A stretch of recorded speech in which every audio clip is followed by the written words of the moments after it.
चिराग से बढ़कर कोई नेता बने? अरे चिराग पासवान जनता है। एक बात बता रहे हैं, डरते हैं ना तो सिर्फ अपने गार्जियन से।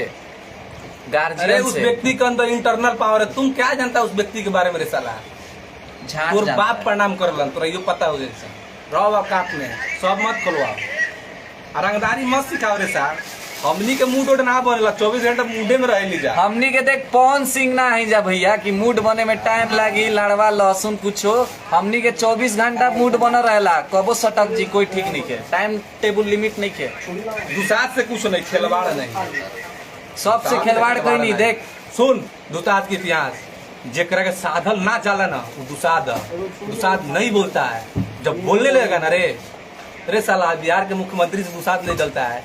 अरे उसको इतना नफरत है दुसाद को, सबको छांट दिया, दुसाद को छांट दिया। अलग कहा कि तुम लोग ऐसे भी मजबूत कास्ट है, पावरफुल है, मारपीट में सब चीज में झट के कबार ले नीतीश कुमार हमने के जाए कह दिया हो। ये साला हमारा का हुई मन आने केस हुई लागी 400,000 में जान साला कुछ ना है बेटा, ठीक ना।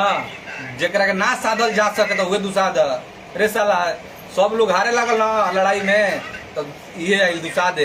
अंगरक्षक, समाज का रक्षक होता है दुसाद, ये जान जाओ। हमने से इतिहास मत खुलवाओ। अरे साला समाज में 20 साल समझ दे देनी हम। बोल बोल कहता रे ज्यादा बोल मिला तू एक बार मिला एक बार समझ ला।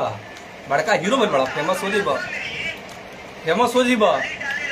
हमने घर के दिन दबाव बा बाप माता ये एगो बात तोरा बोल दी बाबू, डरे नहीं जानो। हाँ अपने सुप्रीम कोर्ट से हम अपने जितने भी हम थोड़ा सा हेटर्स को बोल रहे हैं, हेटर्स जो नफरत करते हैं